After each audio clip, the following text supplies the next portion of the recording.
पाकिस्तान के बहुत सारे शहरों में स्मॉग बहुत ज़्यादा लोगों को मुतासर कर रही है। और अगर इसमें बात की जाए लाहौर की, तो लाहौर में अक्सर आप लोग आलूदगी की शरह देखते रहते हैं। स्मॉग का जो इंडेक्स है, एयर क्वालिटी इंडेक्स, जो स्मॉग के लिए इस्तेमाल किया जाता है देखने के लिए, वो लाहौर का ख़ासा ज़्यादा होता है। तो उसमें आँखों की जो है सेहत मुतासर होती है बुरी तरह। और उसमें जो इमीडिएट जो उसमें अलामात हैं जिसमें आँखें मुतासर होती हैं स्मॉग की वजह से, उसमें सबसे ज़्यादा इरिटेशन है, यानी आँखों में चुभन है। इसके अलावा आँखों में चुभन के साथ साथ बर्निंग हो सकती है, यानी जलन की शिकायत हो सकती है, रेडनेस हो सकती है।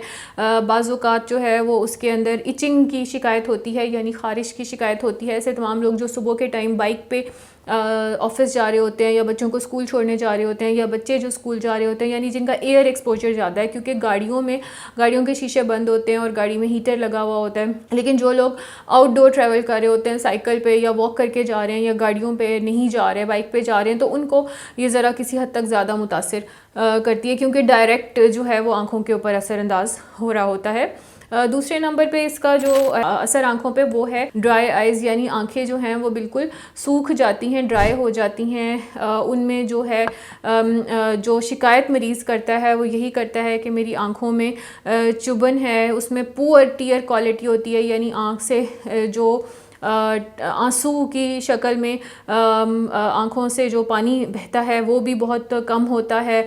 वो देखने में भी डिस्कम्फर्ट होती है, और जो नज़र है कभी कभी वो भी मुतासिर महसूस होती है। इस तरह की जो पेशेंट है वो कंप्लेंट करता है। और ड्राई आइज़ के साथ भी समटाइम्स पेशेंट इचिंग की कंप्लेंट करता है। तीसरे नंबर पे कंजंक्टिवाइटिस जो है वो स्मोक की वजह से कुछ मरीज़ों में पाया जाता है। इसको पिंक आई भी कहते हैं। इसमें होता क्या है कि आँखों की एक झिल्ली है जिसको कंजंक्टिवा कहते हैं, उसकी सूजन हो जाती है, यानी इन्फ्लेमेशन हो जाती है। वैसे तो ये वायरल या बैक्टीरियल इन्फेक्शंस की वजह से होता है, लेकिन अगर किसी को ऑलरेडी ये वायरल या बैक्टीरियल इन्फेक्शन की वजह से हुआ है तो ये स्मॉग जो है उसको मज़ीद बढ़ा देती है, उसको एग्जैसर्बेट कर देती है। इसके अलावा कुछ कॉर्नियल डिजीज़ हैं जो स्मॉग की वजह से हो सकते हैं। जैसे ये अगर डायरेक्ट कॉर्निया को इफ़ेक्ट करे, यानी आँख के अंदर एक जो झिल्ली है कॉर्निया, अगर वो इन्फेक्ट हो जाए या उस पोल्यूटेंट्स उसको इरिटेट कर दें, तो मुख्तलिफ कॉर्निया के जो मसाइल हैं वो भी सामने आते हैं, कॉर्नियल डिजीज़ के मसाइल। अगर एक स्टडी की गई थी जिसमें ये देखा गया कि स्मोक के बाद 60% increase in ocular surface disease था, यानी आँखों की जो बीमारियां हैं वो 60% बढ़ गई स्मोक के बाद। और ये स्टडी 2016 में जो स्मॉग लाहौर में आई उसमें की गई थी। और इसमें जो ड्राई आई के केसेस थे वो तकरीबन 20% ऑफ द पेशेंट्स थे।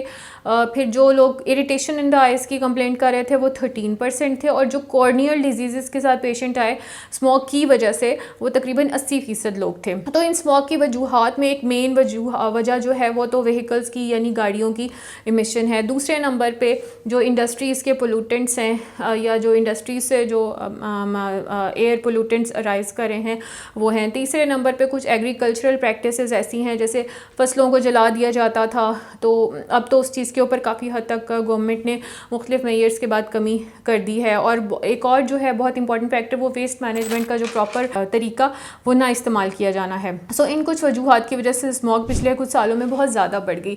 अब ये कि स्मॉग बढ़ भी गई है, लोग उससे मुतासिर भी हो गए, इससे बहुत सारी रिसर्च और स्टडीज़ भी हो गई हैं कि लोग मुतासिर हो रहे हैं, उनकी आंखें मुतासिर हो रही हैं। तो हमने अब उसमें करना क्या है?